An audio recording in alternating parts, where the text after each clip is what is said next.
Today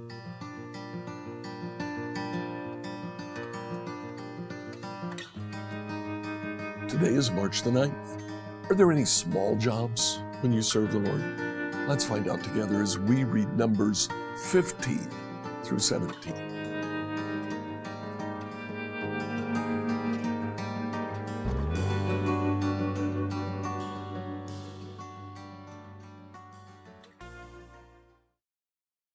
Today, as we read through the Bible in a year, please read Numbers 15 to 17. Chapter 15, we find laws concerning offerings, things the Israelites were to do. And it's interesting that twice in verse 2 and then again in verse 18, the laws are introduced by the phrase, when you arrive in the land. Very interesting. It occurs right after Israel complained about going into the land, fearful that they would not be able to take it. God simply says now, when you do take it, make these offerings. In chapter 16, though, we get the rebellion of one named Korah. Korah, in verse 1, is identified as a member. He's a Levite of the tribe of Kohath. He's one of the Kohathites. In chapter 4, the Kohathites were to carry the articles of the tabernacle. They were furniture movers. Korah said, this isn't enough. I'm a Levite. I'm a descendant of Levi. We need more significant responsibility.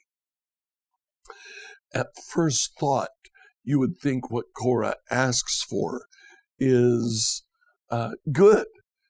Give us more to do. But actually, he's rebelling against God's command. And he is setting up a standard whereby he's saying these jobs are more important than these jobs. The Lord's answer is that every job is equally important. In fact, in the chapter that follows, he talks about how important it is for the Kohathites, the Gershonites, and the third tribe, the Merarites, how important their task is to care for the articles in the tabernacle, to transport them and to set them up properly. Now, Korah's complaint is very similar to Miriam and Aaron's. Apparently, Korah didn't learn from what happened to Miriam and Aaron. He paid with his life. The Lord, Moses very wisely says, you and your followers stand over there. Aaron and I will stand over here, and we'll let God choose between us. The earth actually opens up and swallows Korah and his followers. In chapter 17, Moses tells Aaron, take your staff, write your name on the staff. Each one of the leaders of the other 12 tribes likewise took a staff, wrote their name on it. They put it in the tabernacle overnight. And in the morning, Aaron's staff had sprouted leaves and fresh almonds. The Lord said, put the staff by the Ark of the Covenant. That's our reminder. God has chosen Aaron and his children to be priests. Enjoy today as you read Numbers 15 to 17. Numbers 15 through 17, New Living Translation. Numbers 15.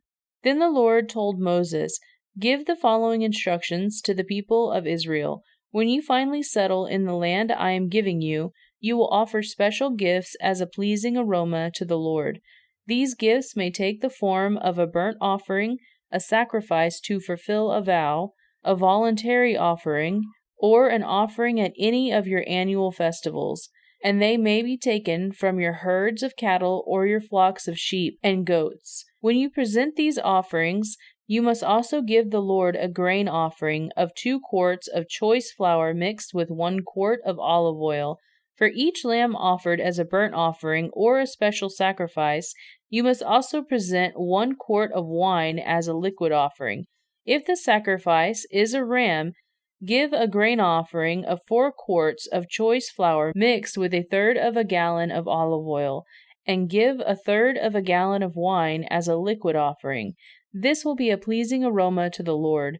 When you present a young bull as a burnt offering or as a sacrifice to fulfill a vow or as a peace offering to the Lord, you must also give a grain offering of 6 quarts of choice flour mixed with 2 quarts of olive oil, and give 2 quarts of wine as a liquid offering. These will be a special gift, a pleasing aroma to the Lord. Each sacrifice of a bull, ram, lamb, or young goat should be prepared in this way. Follow these instructions with each offering you present. All of your native-born Israelites must follow these instructions when you offer a special gift as a pleasing aroma to the Lord. And if any foreigners visit you or live among you and want to present a special offering as a pleasing aroma to the Lord, they must follow these same procedures. Native-born Israelites and foreigners are equal before the Lord and are subject to the same decrees. This is a permanent law for you to be observed from generation to generation. The same instructions and regulations will apply both to you and to the foreigners living among you. Then the Lord said to Moses, "Give the following instructions to the people of Israel. When you arrive in the land where I am taking you, and you eat the crops that grow there, you must set some aside as a sacred offering to the Lord. Present a cake from the first of the flour you grind, and set it aside as a sacred offering, as you do with the first grain from the threshing floor. Throughout the generations to come, you are to present a sacred offering to the Lord each year from the first of your ground flour. But suppose you unintentionally fail to carry out all these commands that the Lord has given you through Moses, and suppose your descendants in the future fail to do everything the Lord has commanded through Moses. If the mistake was made unintentionally, and the community was unaware of it, the whole community must present a young bull for a burnt offering as a pleasing aroma to the Lord. It must be offered along with its prescribed grain offering and liquid offering, and with 1 male goat for a sin offering. With it, the priest will purify the whole community of Israel, making them right with the Lord, and they will be forgiven. For it was an unintentional sin, and they have corrected it with their offerings to the Lord, and a special gift and the sin offering. The whole community of Israel will be forgiven, including the foreigners living among you, for all the people were involved in the sin. If one individual commits an unintentional sin, the guilty person must bring a 1-year-old female goat for a sin offering. The priest will sacrifice it to purify the guilty person before the Lord, and that person will be forgiven. These same instructions apply both to native-born Israelites and to the foreigners living among you. But those who brazenly violate the Lord's will, whether native-born Israelites or foreigners, have blasphemed the Lord, they must be cut off from the community. Since they have treated the Lord's word with contempt and deliberately disobeyed his command, they must be completely cut off and suffer the punishment for their guilt.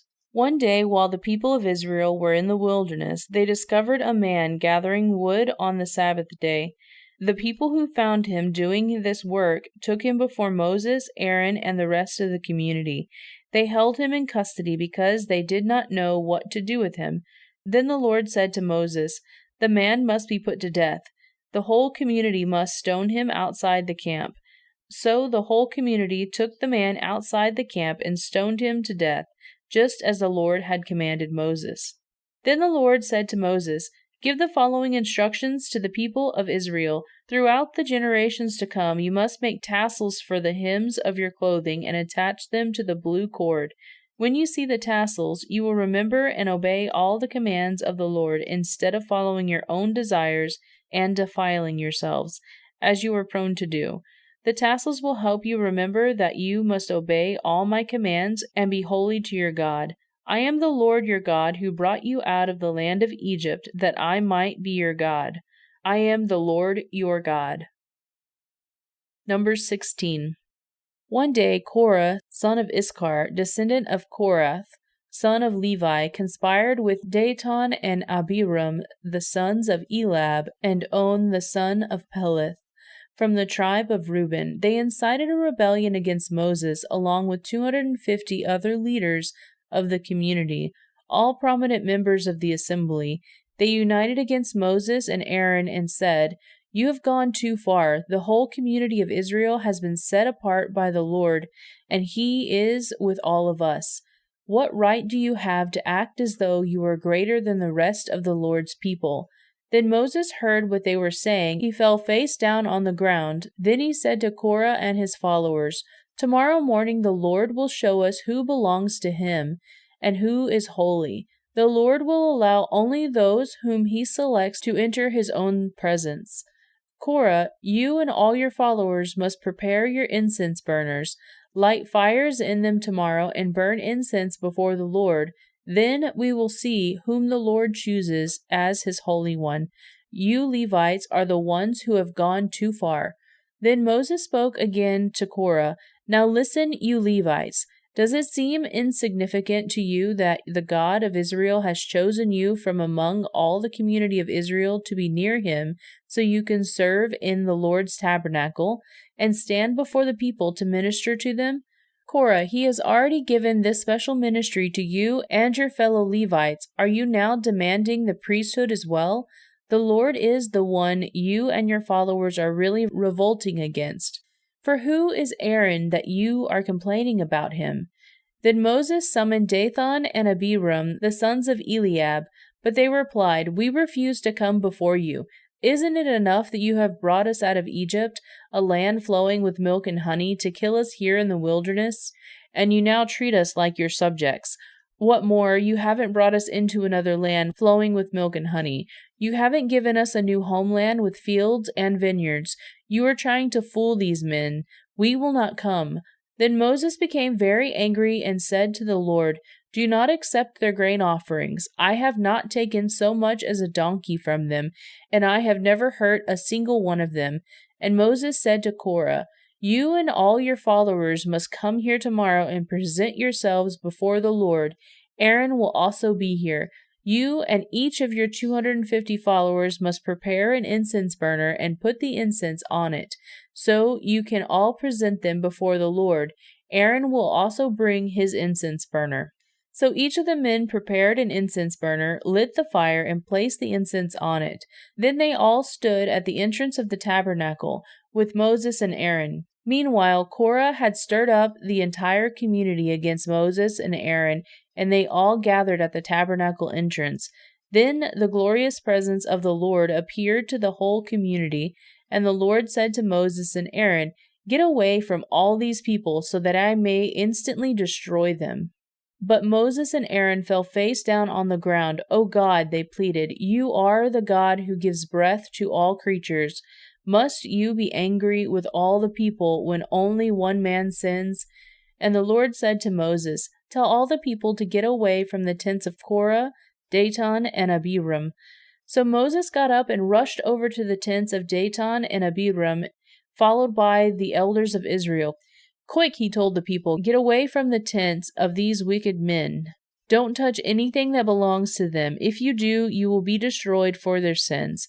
So all the people stood back from the tents of Korah, Dathan, and Abiram. Then Dathan and Abiram came out and stood at the entrance of their tents, together with their wives, children, and little ones. And Moses said, "This is how you will know that the Lord has sent me to do all these things, for I have not done them on my own.